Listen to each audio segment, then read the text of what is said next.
Cette femme n'avait même pas assez de force pour porter une lourde charge. Pourtant, elle souleva sur sa tête un panier rempli de fruits. C'était sa contrainte, car elle devait apporter ses fruits jusqu'au roi. Mais après avoir parcouru seulement une courte distance, elle tomba soudainement. Voyant cela, le roi cruel était sur le point de la frapper lorsque sa petite fille arriva et demanda la permission de réparer l'erreur de sa grand-mère. Mais au lieu de faire preuve de compassion, le roi impitoyable fit placer ce même panier de fruits sur la petite fille et lui ordonna de marcher vers le palais. L'enfant était contrainte. Après un long voyage, tout le monde arriva à une grande grotte. Ah, le roi jeta le panier de fruits dans un profond tunnel. Au même moment, son rat apprivoisé entra par erreur dans le panier. Quand celui-ci fut jeté en bas, le rat tomba également avec lui. En voyant cela, la fillette cria très fort, mais le roi la chassa de là. Ses soldats allèrent même jusqu'à lui donner des coups de pied pour l'éloigner. Triste, la fillette s'en alla. Cependant, un peu plus tard, lorsque tout le monde sortit de la grotte, elle revint en cachette. Pour sauver son rat, elle fit descendre une corde dans le tunnel.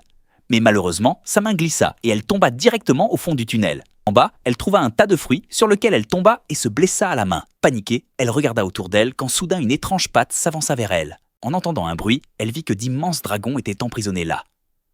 C'étaient les mêmes dragons pour lesquels on jetait chaque jour des fruits dans la grotte. Mais ils ne lui firent aucun mal.